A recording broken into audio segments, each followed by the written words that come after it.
In the isolated village of Mbale, hidden among vast golden fields and trees twisted by the passage of time, an unexpected rumor began to spread like the hot wind that blew across the lands of the African savanna. It was an ordinary day for the residents, who followed their simple and harmonious routines, until a group of researchers, equipped with heavy backpacks and shiny instruments, arrived at the village. They looked for rare medicinal plants, those that only grew in those untouched lands, guided by legends and reports from local healers. But what they found was something that neither science nor imagination could explain. In a hut covered in moss and partially hidden by dense vegetation, something surprising awaited them. Initially, they thought the place was abandoned. The cracked mud walls and faded thatch roof looked like they hadn't been touched in decades. However, upon entering the dark interior, they found a woman sitting in absolute silence, as if she were a living statue. Her skin, deeply marked by time, resembled the rings of an ancient tree, while her eyes shone with an intensity that seemed to contain centuries of stories. She didn't speak, she didn't move immediately, but her gaze communicated something inexplicable, a wisdom that transcended human logic. The researchers, led by a scientist named Kamani, tried to speak to her, but their words sounded small in the face of her imposing presence. One of the locals accompanying the expedition, an elderly man named Jakutha, immediately recognized the woman. "It's Nyahunda," he whispered with an almost sacred reverence. "She's alive after so long. But how is that possible?" The question hung in the air, but no one had the courage to answer it. Nyahunda was not unknown to the residents of Mbale. They always believed that she was more of a spirit than a person, a figure who existed in their stories and legends, but which few dared to mention directly. The village elders whispered that she was the guardian of Mbale, a protector of the ancient secrets that maintained the balance between nature and humans. The arrival of the researchers, however, upset this balance. For many, his presence in the hut was a bad omen. With the discovery, the news quickly spread beyond the village limits. Journalists, scientists, and curious people began to arrive in search of answers. Helicopters crossed the sky, bringing lights and cameras that contrasted with the serenity of Mbale. But for the inhabitants, there was no mystery to be solved. Nyahunda was sacred, and any attempt to uncover its secrets could have dire consequences.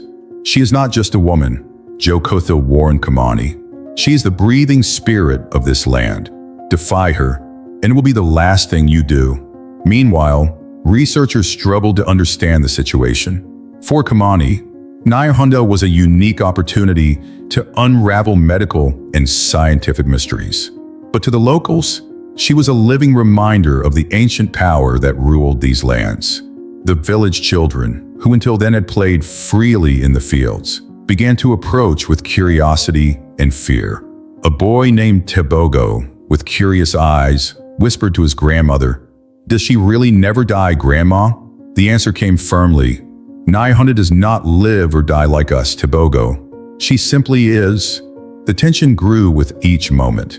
Visitors wanted concrete answers, while residents feared their presence would bring misfortune. Jakutha's voice echoed again, now darker. "She will not speak to you unless she wants to. And if she decides to speak, her words will not be easy to hear."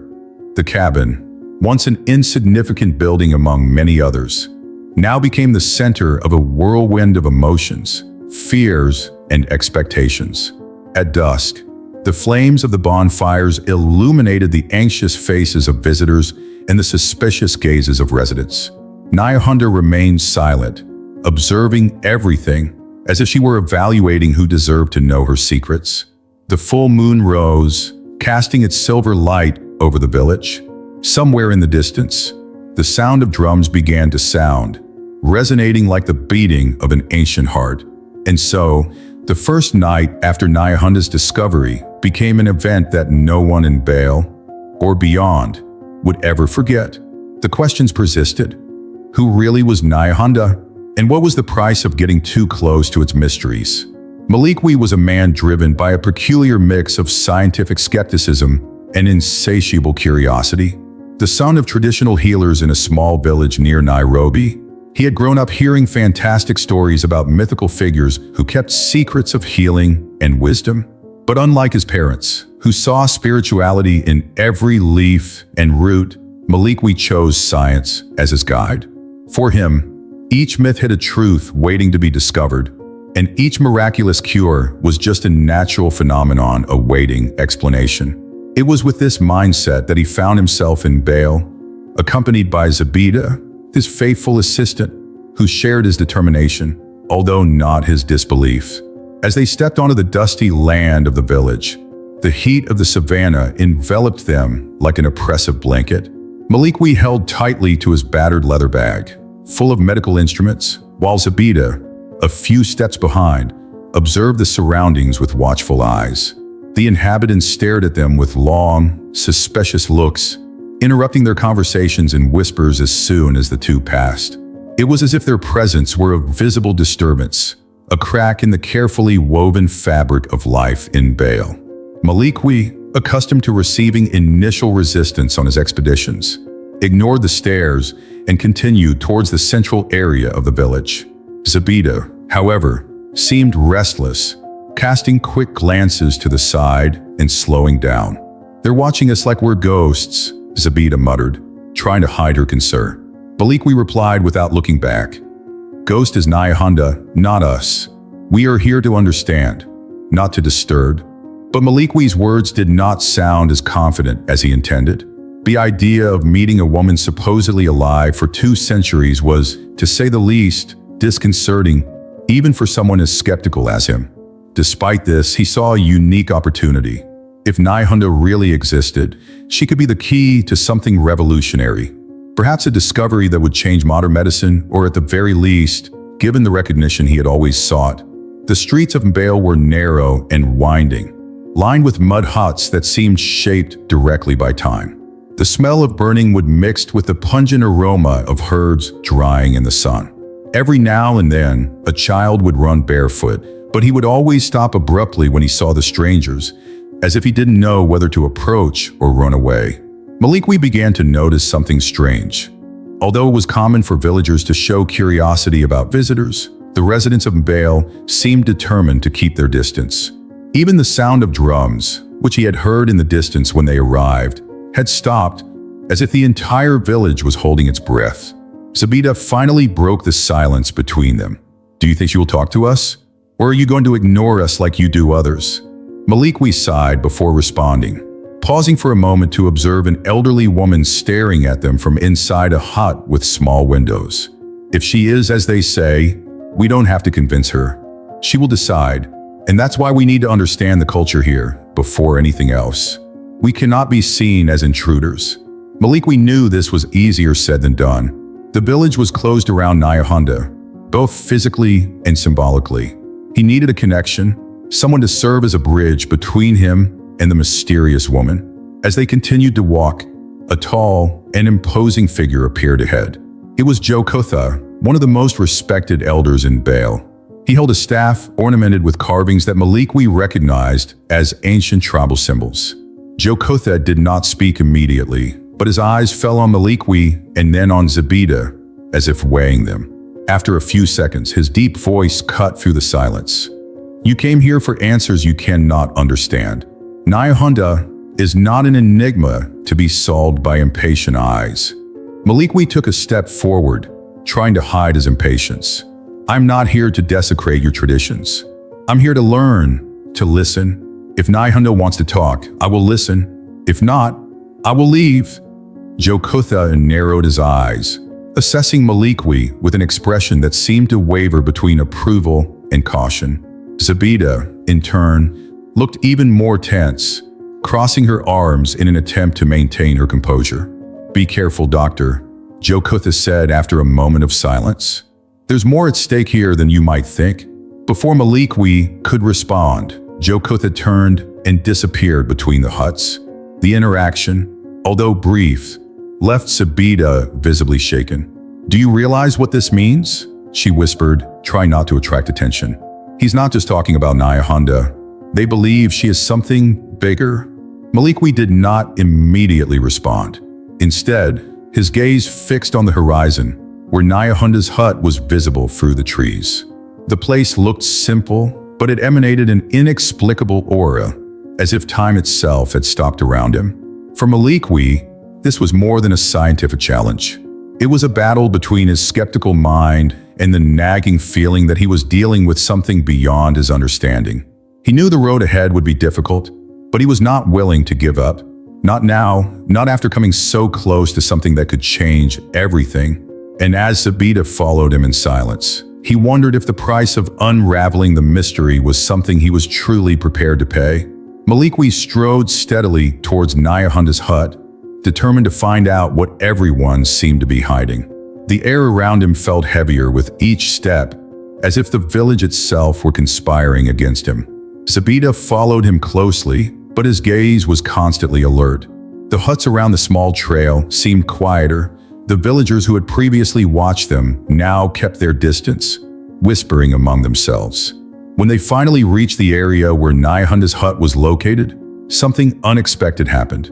A group of villagers had gathered, forming a protective semicircle around the entrance, their expressions serious, almost grim. At their center was Mambwe, the spiritual leader of Mbale, with his imposing presence and firm stance. Mambwe raised his staff adorned with feathers and beads, blocking the way. His voice sounded like soft thunder, carrying authority and a gravity that could not be ignored. "You will go no further," he declared, looking directly at Maliqui. "Nyahunda lives in silence for a reason. To disturb her is to open doors that cannot be closed." Maliqui, although surprised by the reception, maintained his composure. He knew this would be a barrier, but he didn't expect the hostility to be so evident. "I'm not here to harm anyone, Mambwe," he replied, trying to sound conciliatory. "I'm here to learn, to understand. What Nyahunda knows can help not just this village, but the world." Maliqui's words did not have the expected effect. The surrounding villagers tightened the circle, making their presence even more threatening. Mambwe shook his head slowly, as if he were dealing with a stubborn child. "You talk about helping the world, but you forget that the balance of this place does not belong to the world. To disturb Nyahunda is to disturb Mbale. And to disturb Mbale is to attract curses that cannot be undone." The tension in the air seemed almost palpable. Zabita, who until then had remained silent, pulled Maliqui by the arm, muttering urgently, "Perhaps we should reconsider. They believe that, Maliqui, we will gain nothing by confronting their faith." But Maliqui was not willing to back down. For him, giving up now was more than a matter of pride or persistence. It was ignoring a unique chance to advance the understanding of something that defied both science and logic. He looked at Zabita, his eyes determined but also filled with concern. "If we give up now, we will never know what we are missing. Nyahunda is more than a mythical figure. She's a piece of a puzzle that no one has dared to put together. I must try." Zabita sighed, but knew that convincing Maliqui to back down was futile. He was driven by a stubbornness that, while frustrating, was also what made him brilliant. Mambwe watched the interaction between the two with an expression that mixed disapproval and a trace of compassion. He took a step forward, closing the distance between him and Maliqui even further. "You don't understand what you're asking, Doctor," he said, his voice now lower but still carrying weight. "Nyahunda is not just a woman. She's a link between what was and what is. She carries the weight of generations, the burden of secrets that none of you can understand. If you cross that line, you'll be dealing with forces that they don't respond to your logic." Maliqui's resolve began to waver for a brief moment. Mambwe's words had a power that resonated on a deeper, almost instinctual level. But he quickly shook the thought away, focusing on the reason he was there. He stepped forward, approaching Mambwe, but maintaining a respectful tone. "Maybe you're right. Maybe I don't understand everything that's at stake. But if Nyahunda carries secrets that can help others, she also carries a responsibility to share them. I'm not here to force her. I just want to hear what she has to say." Before Mambwe could respond, a drum sound began to echo throughout the village. It was a slow pace, almost like a warning. The surrounding villagers exchanged nervous glances, and Mambwe turned quickly, frowning. "They feel your presence," he said, more to himself than to others. The Ngami are restless. Malikwi frowned, confused. Ngami? Who are they? Momwe did not respond immediately. He just looked at Malikwi, his expression now filled with something that seemed close to grief. They are the guardians, ancient spirits who protect Mbale and Nyahanda, and their insistence is disturbing their rest. Sabita touched Malikwi's shoulder, his tone now more pleading. Malikwi, this isn't just cultural resistance. They truly believe they are protecting something bigger. We can't just ignore this. But Malikwi couldn't give up. There was something about Nyahanda's aura, something about the way the villagers protected her, that made him believe she really was special. Not in a spiritual sense, but in something that science could explain. He took a deep breath, looking directly at Momwe. I understand the risks, and I understand your role here. But I'm asking permission, not to disturb, but to listen. That's all. For a moment, the world seemed to stop. The sound of drums subsided, and the savanna wind blew gently among the villagers. Momwe did not respond, but the intensity of his gaze made it clear that this battle was far from over. Meanwhile, Malikwi felt that every minute wasted was an opportunity that slipped away. He knew the path to Nyahanda would not be easy, but he also knew that retreat was not an option. The decision to move forward despite the obstacles was already made, even if it meant facing the unknown consequences that awaited him in Sabita in Mbale.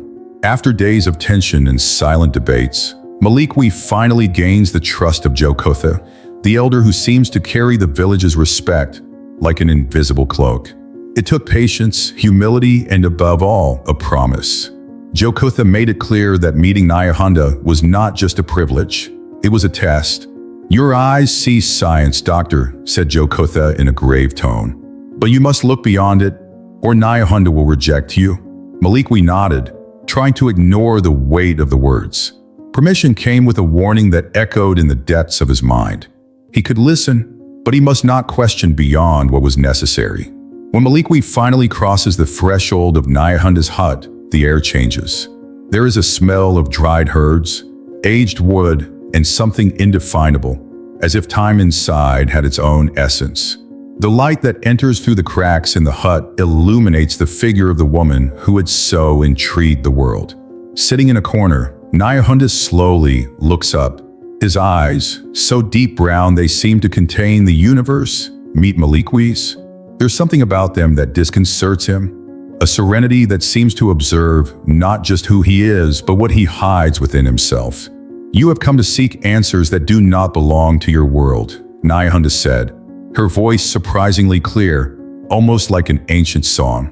Malikwi hesitated, the rationality that had guided him until that moment began to waver. I'm not here to take what isn't mine, he replied, choosing each word carefully. But what you know can save lives. The world needs to understand. Nyahanda smiled, a smile that was not one of mockery, but one of deep understanding. Doctor, you will not find answers in my body, she said, with a firm tone that seemed to defy the very concept of logic. The answers you seek are in the stories I keep. For a moment, silence reigned. Malikwi felt the weight of those words, as if each syllable carried the strength of generations. Sabita, who remained standing near the door, seemed as shocked as he was.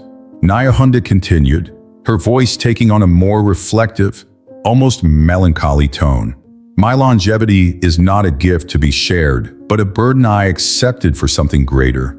Long ago, I made a pact with Ngami, the protectors of this place. They chose me to ensure that the secrets of the earth never fall into the wrong hands. In return, Tom has become something that no longer belongs to me. Malikwi frowned. Ngami, he asked, unable to hide his curiosity. Who are they? Nyahanda closed her eyes for a moment, as if searching the depths of her memory for the best way to respond. They are not something you can understand with your tools or theories.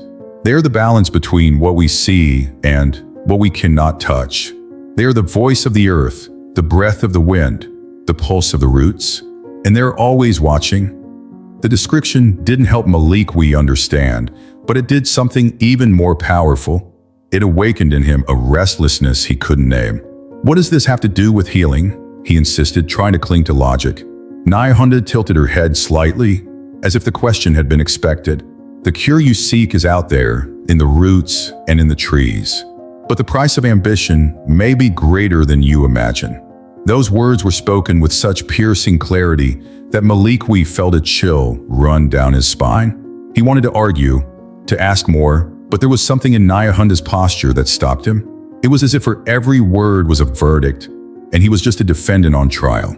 Zabida, who until then had remained silent, decided to intervene. "If what you know can save lives, why not help us understand?" he asked, his voice filled with genuine emotion. Nayahunda turned to her, her eyes now soft, almost gentle. "Because what you call saving lives can destroy many others," he replied. "Nature has its own laws. Interfering with them is like clipping a bird's wings and expecting it to fly." The metaphor remained in the air, full of meanings that Maliqui tried to decipher. But there was something more, something Nayahunda hadn't said yet, and Maliqui knew it. "Do you fear that the world is not ready for what you know?" he asked, more as a reflection than an accusation. Nayahunda smiled again, but this time, there was a hint of sadness on her face. "The world is never ready for what it doesn't understand, and maybe it never will be. But what I keep is not mine to give. It belongs to the earth, and only to it." Maliqui felt a wave of frustration, mixed with respect. He was faced with something that defied his understanding, something that could not be measured or charted. Nayahunda was more than a 200-year-old woman. She was a portal to something much bigger, something he didn't know if he wanted or could explore. And as he pondered his next words, the feeling that something unseen was watching them became stronger, almost suffocating. Nayahunda's stories were a gift and a warning, and Maliqui was beginning to realize that each response carried with it a weight he might not have been ready to carry. Maliqui walked through the sandy terrain of Mbale with a mixture of determination and frustration burning in his chest. Nayahunda's words still echoed in his mind, enigmatic and full of warnings. He refused to accept that everything ended there, with enigmas that could not be solved. For him, every mystery had an explanation, and science was the key. If the cure was in the roots and trees, as Nayahunda had claimed, then he would find it. Armed with improvised instruments and a notebook, he ventured beyond a village, in search of the plants that seemed to hold the secret that Nayahunda had mentioned. Zabida reluctantly followed him, her eyes scanning her surroundings, as if expecting something unseen to be watching them. The trees around Mbale were majestic, with tops that seemed to touch the sky. The smell of the earth was moist and rich, and the sound of birds in the distance created a scene of apparent tranquility. Maliqui began taking samples of leaves, roots, and bark, documenting each one meticulously. But as his hands touched the plants, something began to happen. Vibrant green leaves began to lose their color, darkening until they withered completely. The roots he dug up, as sturdy as logs, in an instant became brittle and dry. At first, Maliqui thought it was a coincidence, perhaps a natural reaction to human contact. But as the pattern repeated itself, an uneasiness began to wash over him. Zabida, watching closely, finally broke the silence. "Maliqui, this is not normal. Do you see what's happening? It's as if something is rejecting your presence." He ignored the comment, tried to remain rational. "It's just a chemical phenomenon. Plants are reacting to oxygen or soil. There is an explanation." But his voice didn't carry the same confidence as before. As he advanced, a feeling of oppression grew around him, as if the air became heavier. The sound of birds had disappeared, and even the wind seemed to have ceased. When they returned to the village, something even more disturbing awaited. A group of residents were gathered in the central square, their faces marked by concern that soon turned into hostility.